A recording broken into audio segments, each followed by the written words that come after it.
Welcome in, everybody, to another episode of the Authority Podcast here on the B Podcast Network. And this isn't just any episode, because you're going to be hearing my interview with Nolan Bushnell and Dr. Leah Hanes. We're going to be talking about their latest endeavor, Exodexa, a gamified education company. We're going to be talking about their book, Shaping the Future of Education, and a whole lot else. These are well-known, successful people, not just in the education world, but way beyond. And we touch on a whole lot of things. Nolan, as you may know, is considered the father of electronic gaming. In 1972, he created an industry when he founded Atari and gave the world Pong, the first blockbuster video game. Nolan is a prolific entrepreneur. He has started more than 20 companies, including Chuck E. Cheese's Pizza Time Theater, Catalyst Technologies, which was the first Silicon Valley incubator, and ETAC, which was the first in-car navigation system.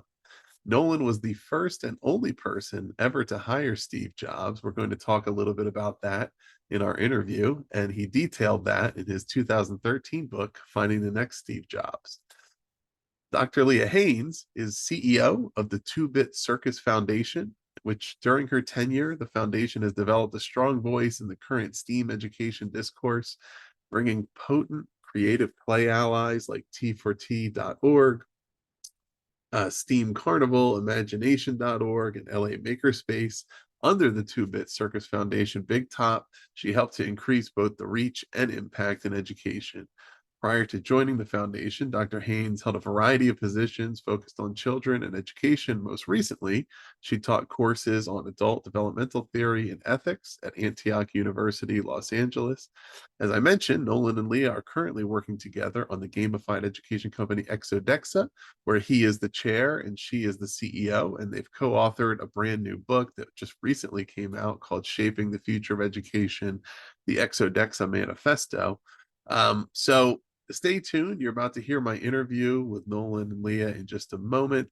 I did have a sinus infection while we were recording. You may hear that in my voice. It may be a couple of octaves below normal, but we had a great conversation. We talked about given Nolan's long entrepreneurial journey and being really one of the founding fathers of Silicon Valley, when he got interested in education and the investments he's made in the space so far.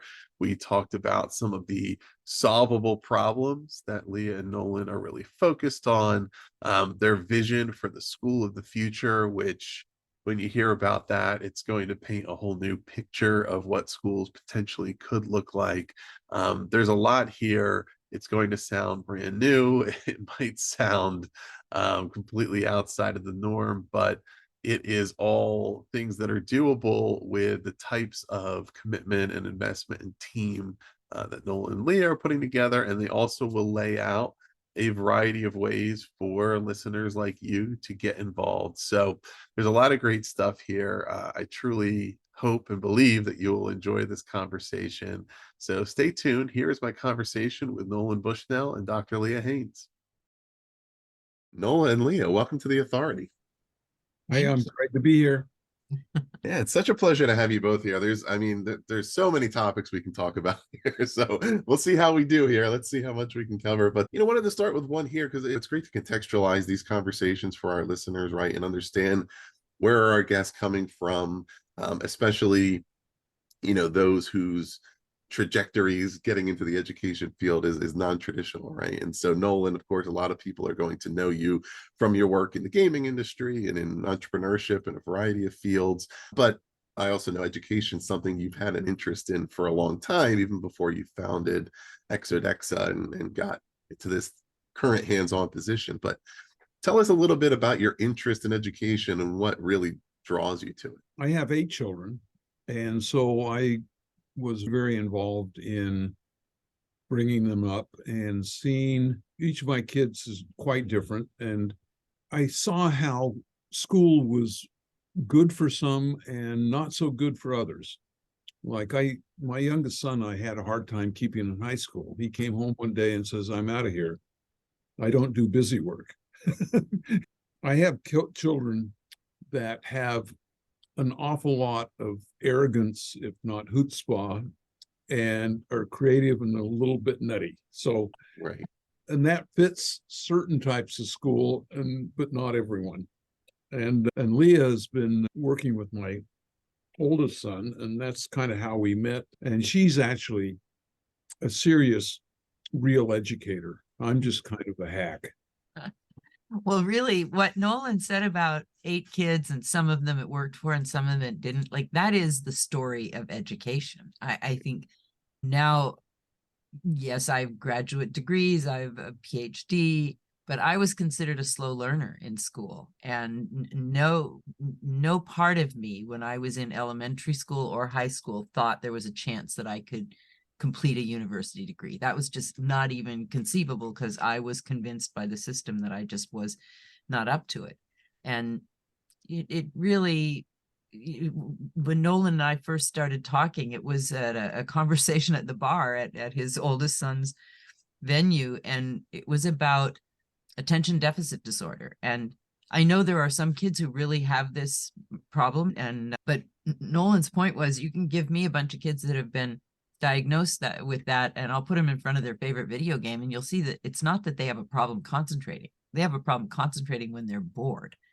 Right. And school is not engaging enough the way we're doing it. Right. I like to say that when I was going to school was the most interesting thing in town. The alternative was watching the river flow and the corn grow. But that's not today's youth, with screen, and you have a teacher with a piece of chalk competing against video games with $100 million budgets. In the reality is that who's going to win? It's an arms race. And young minds have a hard time separating value of content with production values.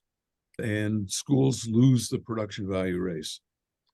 But more than that, I found that my kids got into certain of the games, and all of a sudden they knew ancient history because they were playing Civilization. And so all of a sudden I felt that gameplay and education could in fact meld together to create a super powerful outcome. And sort of that's kind of the bedrock of where we're coming from. And it illustrates, I think, the importance of a mindset shift from the thought of, as a system or in the classroom, right, we're competing against games for kids' attention, or we're competing against whatever for their attention, versus looking at, okay, what are things that are organically engaging that they're learning from one way or another, right? And how do we leverage that to work for us instead of feeling like that's our opponent? We take this attitude that there are some kids that just don't take tests well. And so when you embed testing and gameplay and learning all in one, where kids don't know that they are being tested, but they've able to complete the game, which is equivalent to an A, because you don't get through the game without understanding it completely. And so some of these metrics from the game world adapt like a hand in glove to the process of raising powerful adults. Yeah, totally. So, Leah, I know as you're kind of looking at, right, the goals and the vision for the schools of the future and the type of transformation that we want to see, the starting point is, okay, we can identify and clearly see there's some shortcomings in the system as it stands, right? There's a good amount of students for whom it's not really working, and there's things we need to do differently. And of course, that conversation is more productive when we can get into specifics and talk about, okay, what are the solvable problems that we're really focused on, that are in our sights, that we're saying, look, when we're developing solutions, this is what we're talking about. Are there some of those that you can highlight? Well, I think Nolan just touched on it in that, like, bury everything you want to teach kids in the body of a game that they want to play.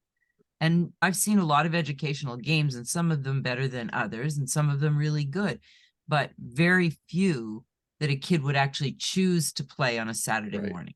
And I think in order for this to be really effective, it has to be game forward, and the content is what we're delivering. And we talk a lot in education about if you can't see it, you can't be it. And so in a positive sense, you're putting role models out there for kids.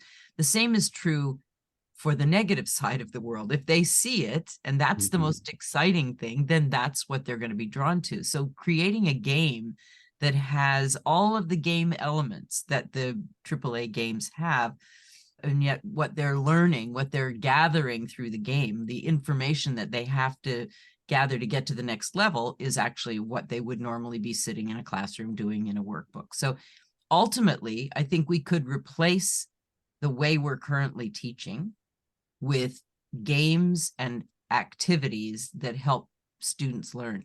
There's a really fabulous graph that talks about what we know 2 weeks after an experience. So what we read, we remember 10% 2 weeks later. What we hear, it's 20% 2 weeks later. And it goes up to, if you hear it and see it, maybe you get to 30%. But if you do something, you're 90% likely to remember it 2 weeks later. So project-based learning and video games are ideal for that. And yet I think of the iPhone, we have 15 versions of it in 15 years, and we're still using the same educational system that we have used for 100 years. We may be moved from rows to tables in a few places, but really conceptually, we're still doing it the same. So it's really about making major change, not just tweaking it around the edges. Yeah, and I think that touches on the idea of pathways to mastery, right? I mean, if you're actually going to retain the content and know how to use it and do it again in the future, and the fact that we don't know, the question comes up a lot, what do kids need to know, or what do they need to learn? And they need to learn how to learn, because I mean, you don't know in 20, 30, 40 years, right? When Pong came out 50 years ago, did we know exactly what games were going to be like today? No, but it's an evolution of the technologies. And that was something I was thinking about was, Nolan's credo around game design, with the game should be easy to learn, difficult to master. And it was making me think, our schools, are we prioritizing, emphasizing, or even making mastery a goal? Or is it too often, because there's too many different things trying to fit into too limited time, that it's get good enough at this subject so that you can kind of pass to the next level and then move on to the next thing and the next thing? And one of the things that I believe leads to so much student frustration is the fact that they'll end up spending the most time on the subjects where they're struggling the most, or maybe enjoying the least, because the ones where they're quote unquote good enough, or, well, you don't really need to spend more time on that. Well, maybe they would like to, right? There's no limit to mastery. Two things that came out of what you just said that really strike me as important.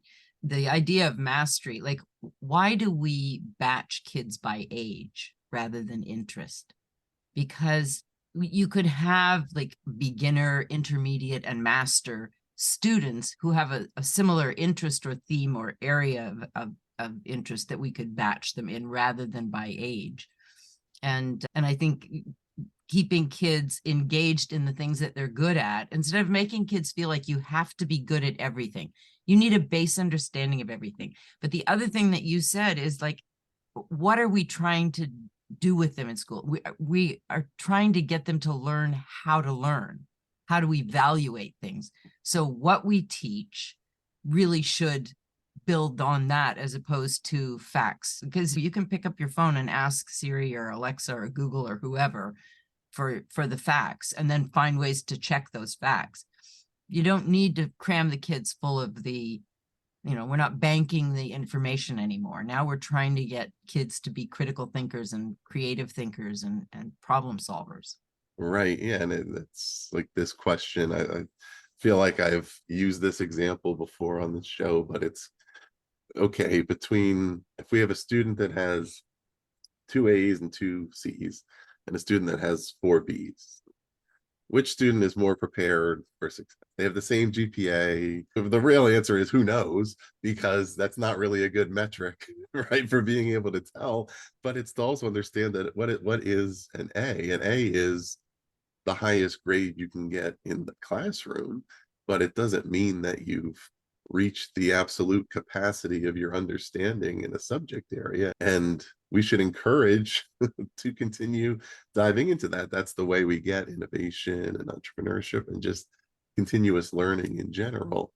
And one thing I wanted to touch on, and this was a story that you told, Nolan, about conversations that you had with Steve Jobs, and I think it kind of illustrates the depth of thought that goes into considering, right, what this looks like. And you had said the question he asked you was, what if you're in a room and everybody thinks you're wrong, but you think you're right, and you've thought more deeply about it than anybody, right? And it's that last part that's so important, because so many times in these conversations around education, I think we have a lot of shouting and disagreement and arguing from a lot of people who haven't thought very deeply about it, or haven't engaged with the realities of the system as it is, the people that are working within it, and also outside ideas, and tried to bridge those and say, okay, how do we build, right? And clearly there's a lot of depth of thought going into here.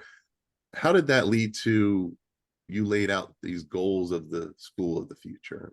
And there's a lot of them, so we don't have to cover all of them here, but if you could touch on some of those and kind of the thought and how you came to some of those conclusions about what we should be working toward. I try to start foundationally, if you would. And if I were to categorize Steve Jobs' core foundation, he was about simplicity. Making something simple is a lot harder than you think. And you see it in the Apple products of having clean designs, ease and intuitive interfaces. And that created Apple. My touchstone, my foundation is focus on outcomes. And I feel like one of the things that Atari did early on is we didn't care how you dressed, when you came to work. Outcomes were the things that mattered. And we found that we could teach whatever we needed as long as people had passion and enthusiasm. And so I think if we could take one factor, can we create enthusiasm across the board for all the students? And so how does that happen? First of all, I think everybody needs to be a Stelt scholar. Having an ABCD, I think, is actually wrong. I think that I like to say, we'll know we have the school of the future when we have no grades and no grades. That is, third grade, fourth grade, fifth grade, by whatever criterion, is batch processing. The individual is the important thing. ABCD leads to a thing where you're not really having mastery. What you want is mastery. Even, and some kids, it takes a little longer. Do we care? We shouldn't care, because some kids just take a little bit longer than others. So think of the poor teacher who's trying to deal with 30 kids, as close to an impossible task as ever. And based on the lecture, homework, test model, that teacher, first of all, has a problem with discipline. You got to get the class quieted down, and these kids are high energy and just came in from a recess or a change, and they're wound up. So by having everybody working as an individual, working against the game, working against themselves, not knowing that little Johnny is going faster or little Mary is going slower, I think that we can do rewards, scores, badges, trophies, what have you, synthetics in the game, and make it so that it's very hard for the kid to feel like they're the dumbbell. And I think that that can move a long way. I also believe that there's a real problem that there are kids, the kids who are not being served by the school, who are graduating from high school, not being able to read or write at that level, they're not, that the school has failed them. Absolutely. So by using games, by using software, we can now take a class of 30 and have 3/4 of the kids working on their computer doing games, and give the teacher a chance to mentor and encourage and have some one-on-one time with kids that are not, that maybe need some extra help. We can even put flags in the games so that the teacher is alerted when a student is having trouble with a particular thing.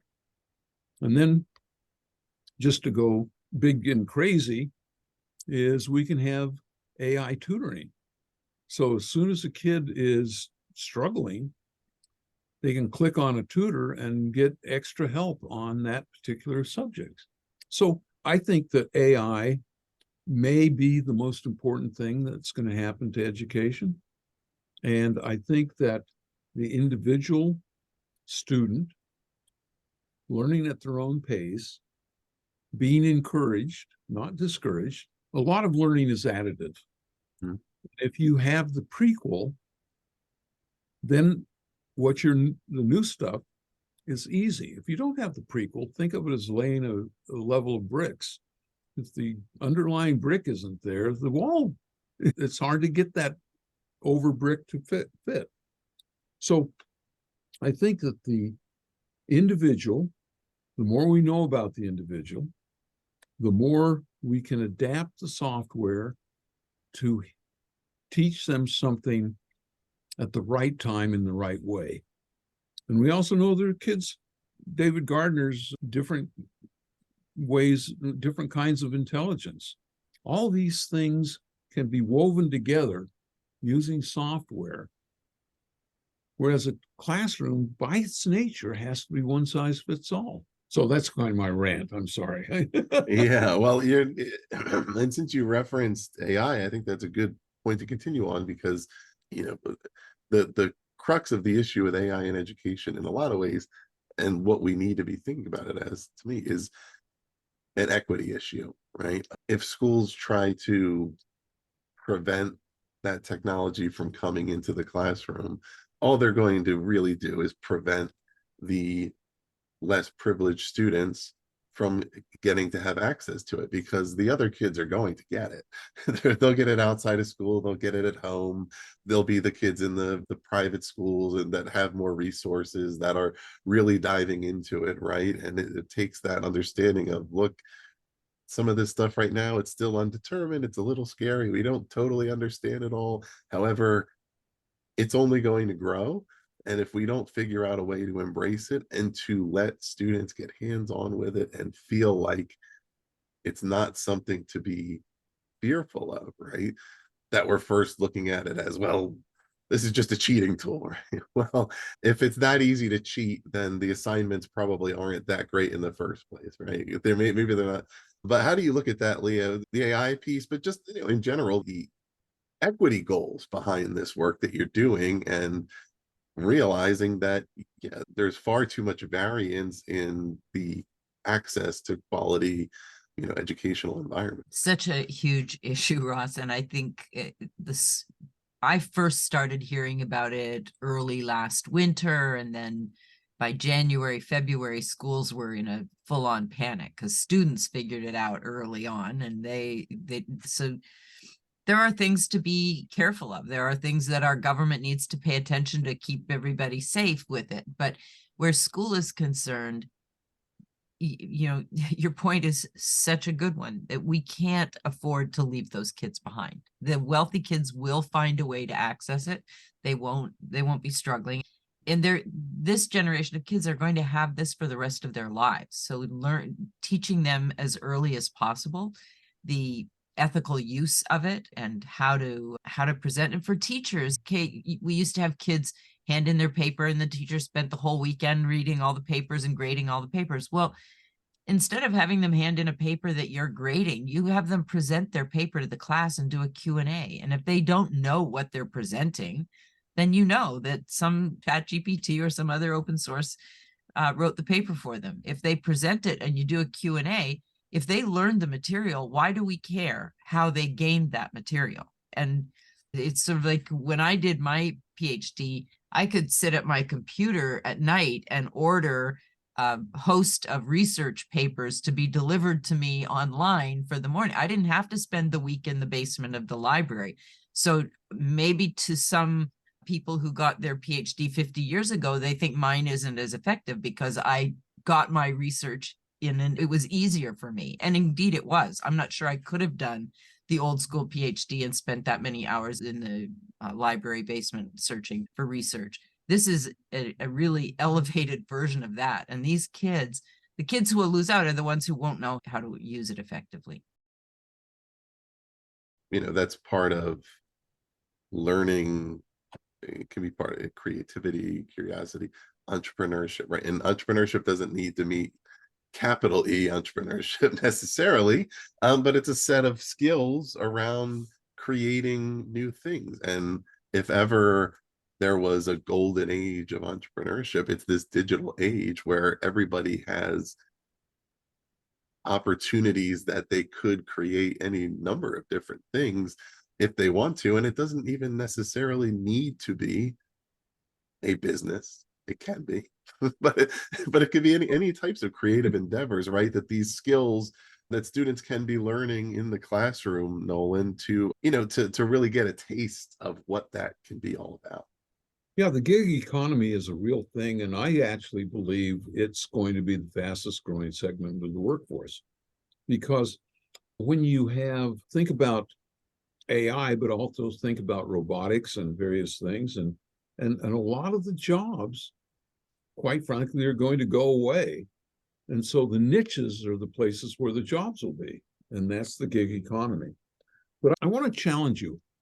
I don't believe that we have a difference in access based on money, that we should not, I should say. I mean, a Chromebook is so cheap and so good. And I don't, and you can say, well, maybe some houses don't have Wi-Fi, but I actually don't think we need homework if we have a good school system. I think homework is a crutch. Learning X number of hours a day, it's enough. And hey, when you talk about something that really discriminates, homework is one of those. I mean, if you live in a one-bedroom house with your mother, and the TV's blaring, and there's and what have you, it's not a homework conducive environment. And kids that have to have a part-time job, that takes it away. So if we want to really be fair, let's make the 6-8 hours of school time. And in our school of the future, we actually think that school should be 9 to 5 or 8 to 5, because it needs to match the workday. And when you have that much time, and it doesn't have to all be tough, but on premise. But if you have a job, you can get off. But I think that we need to rethink how we serve our students. And the teacher doesn't need to be there all the time, because we can have them have game time and game with learning and physical ed and those things. I mean, our book sort of lays out our vision of the manifesto of what the school of the future.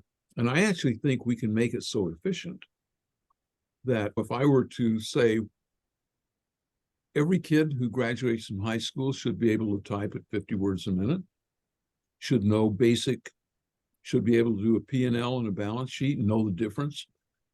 Maybe a little bit of plumbing, a little bit of electrician work, some programming.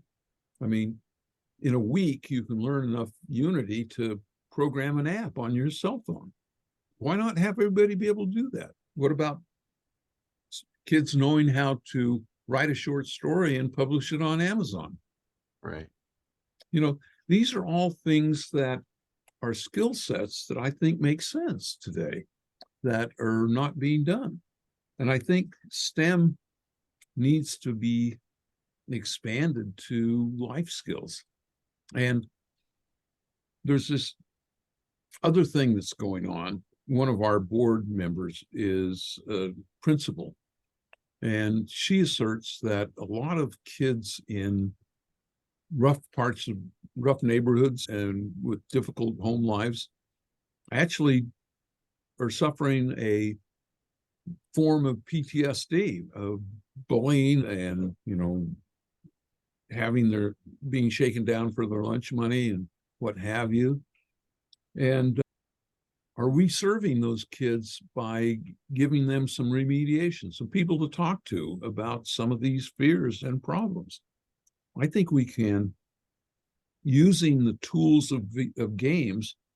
A lot of hospitals are using games to teach good health outcomes. So when we redesign the school from the ground up, we're going to have a problem. Some of the teachers, some of the administrators are recipe players. And you move away from the recipe and they say, oh my God, I've spent the last 20 years learning this recipe. What am I going to do?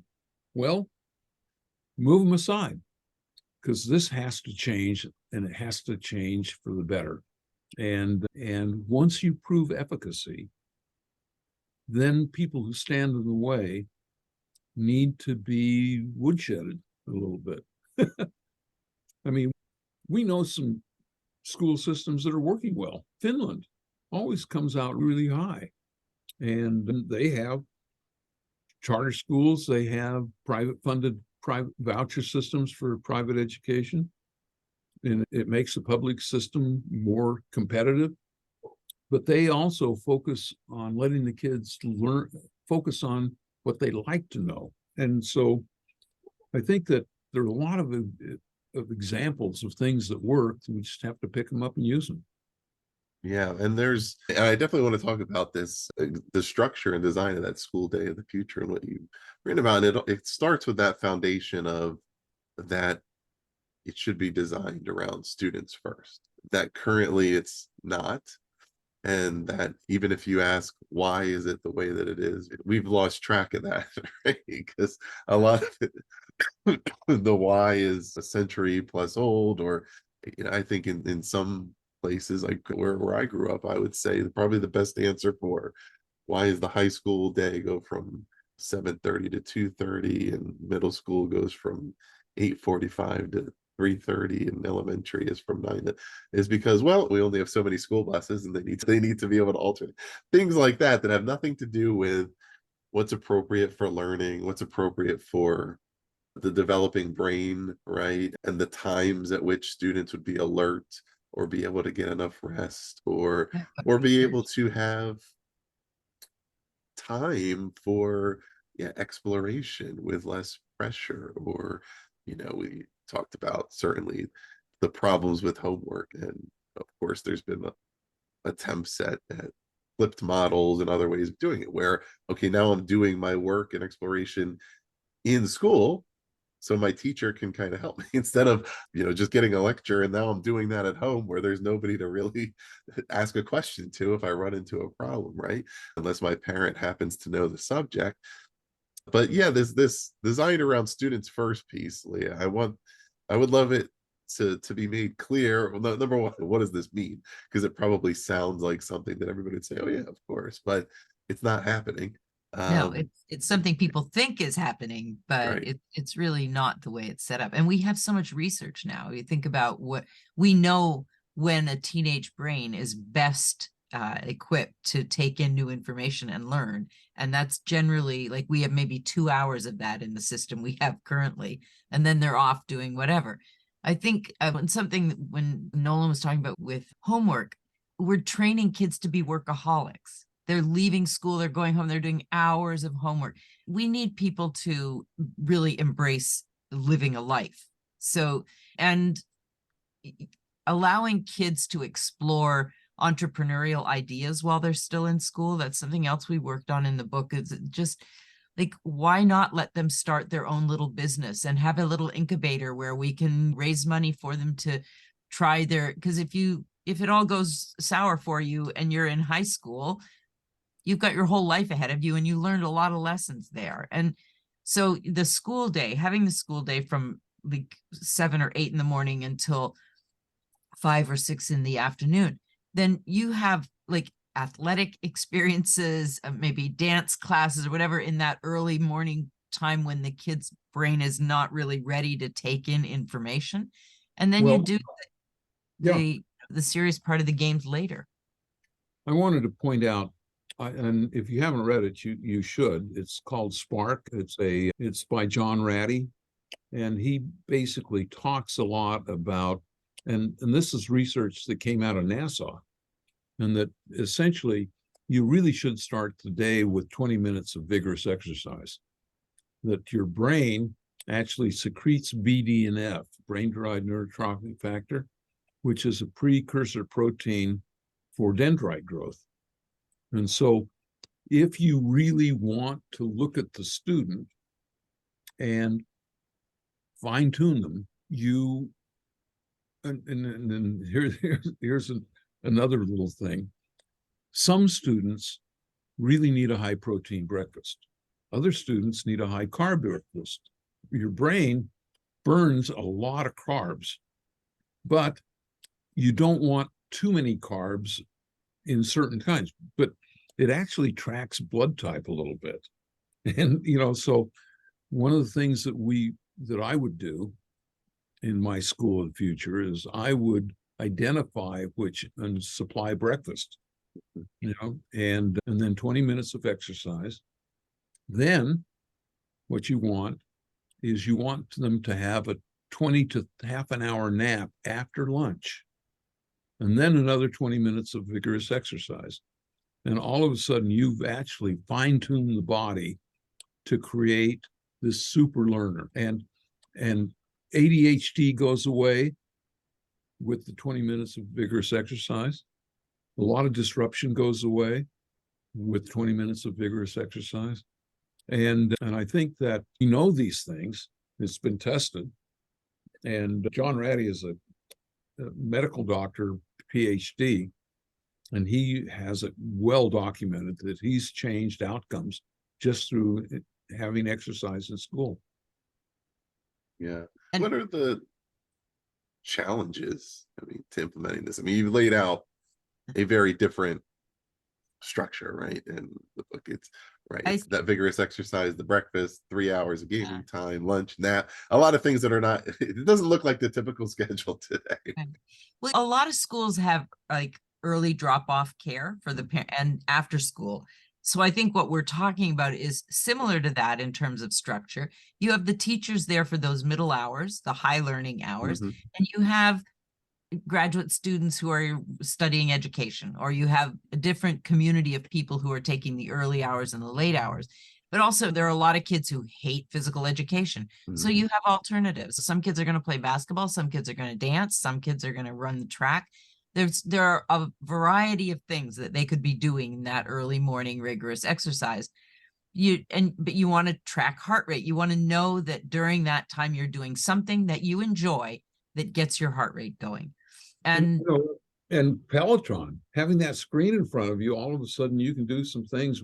I designed a game several years ago in which you were actually competing with other people in a rowing machine. There are so many ways of getting kids active and helping. And I think the biggest challenge is change. Like, people are afraid of change, and you're getting a lot less trouble if you do nothing new, because, it was like that before I got here and it's like that now. But I think some of the obstacles left during the pandemic. Some of the obstacles were the teachers who didn't really had been doing it this way for many years, and then suddenly the pandemic, they had to move to Zoom and they weren't technically inclined. So we lost a lot of teachers in the last 3 years. And there are a lot of younger teachers who have left because they are digital natives. And when we bring them into the school system as teachers, we ask them to step back 20 years in what you know about technology and teach this way.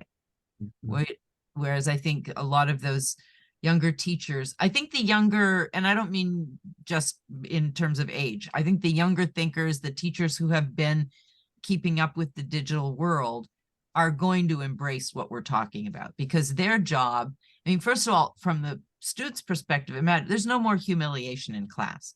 Nobody knows where you are in your studies except you, the teacher, and the software.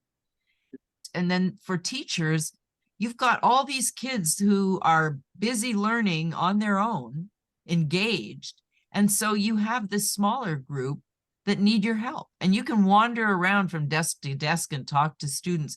And the other kids have all got headsets on. So they don't care what you're talking to that student about, because they're busy in the game doing what they're doing.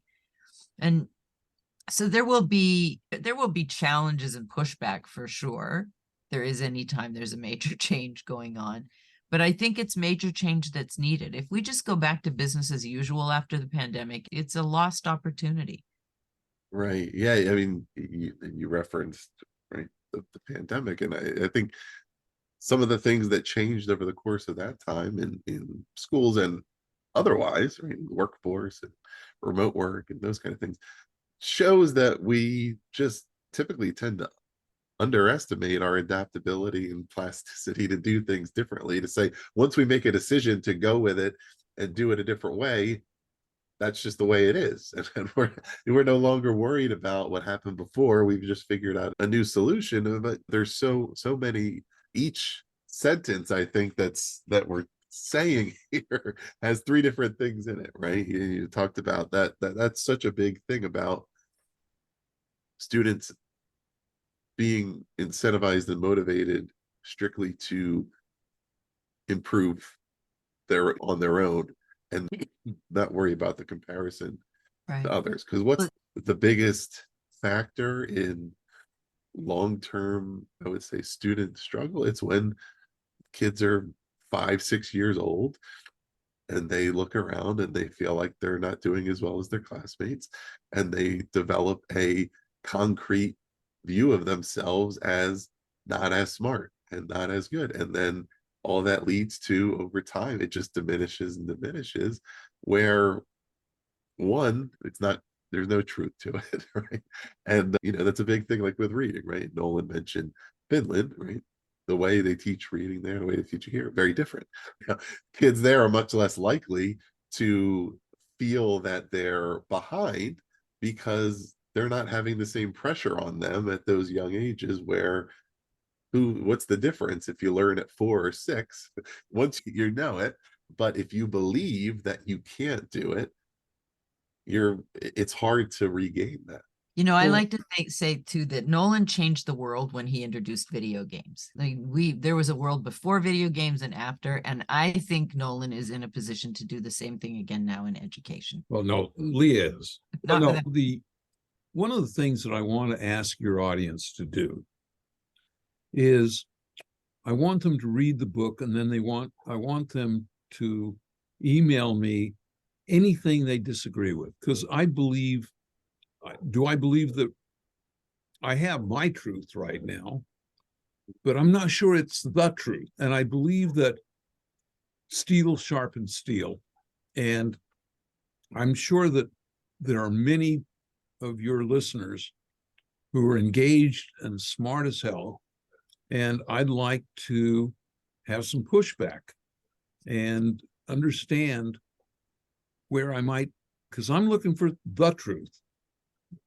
And I don't want to be too wishy-washy on it, but I believe that what we've written, Leah and I, is grounded in both the tech best practices, smart people, smarter than us. I consider myself a scientist, but I'm also I don't do primary research, but we will be doing it with our software. And we're going to be constantly improving and getting better. And, I'm really excited about AI. My son, who is a software programmer, says that AI has increased his productivity by 3 times. He's getting 3 times as much coming out because of ChatGPT. And I just think that kids who learn that tool are going to be really well equipped for the future. Yeah. And yet there's this one other thing I wanted to ask you about, because, and this is interesting to me for 2 reasons. This comes from the calls to action at the end of the book. Like you said, reading the book and critiquing it is part of that, sharing it with others. But you also have this call to action around reading or rereading the St. Crispin's Day speech from Henry V. There's 2 things about it that's interesting. The one is what the speech is about, and that call to we may start out smaller in numbers, right? But if we believe in what we're fighting for, we can work together to get there. The other thing is, somebody might not expect to see encouragement to read Shakespeare, right, in a book about the future of education, technology, all these things. But the point is that there's room for all of it, right? There's room. It's not just about, well, we just need to throw out everything and just do everything brand new. It's understanding what are the things that are valuable, what are the reasons why we learn certain things and beneficial to students. So I don't know if you wanted to say any more about that speech and kind of, it's that message that you're driving home around kind of joining this cause, right, to innovate in schools. Well, I came across the St. Crispin's Day speech 30 years ago. So I was an adult, and somehow it was very uplifting to me. The band of brothers, that you are my brothers. And I've kind of used it as a crutch, because a lot of people know me for my successes, but they know less about some of the times that life has kind of whacked me the side of the head. And I found that rereading that speech, and there's actually a wonderful, enactment of it on YouTube that you can just pull down. And I found that was something that helped me. I'm not a depressive person, but sometimes you need to have just a little bit of fire in your belly that needs to be stoked when life is kind of being mean to you. Yeah, excellent. So yeah, it's been so great to chat with you both. And, we'll put the link to the book below. You can find it on Amazon. It's now a bestseller on Amazon or wherever you get your books, and also more information on Exodexa. Leah, what should listeners check out to learn more about Exodexa, what you have coming up? Are there current opportunities to get engaged and involved? Oh, there sure are. We're actually putting together a founders circle right now that is our beta team, basically. As we release portions of the game, we'll do it with this community first and get their feedback. We're also doing a fundraise, as every startup is always doing. So we have that, and it's an exciting time. I think we're probably in Q1 going to be bringing the game out to the public.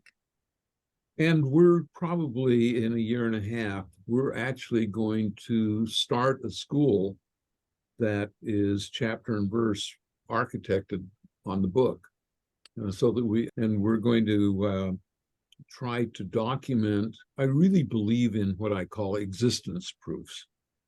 It's one thing to do all these pronouncements and ideas and that, but if we can show that we can take a school of a couple of hundred kids and have them all be superstars and have it be cheap, easy, so that any school system that wanted to adopt this can do it.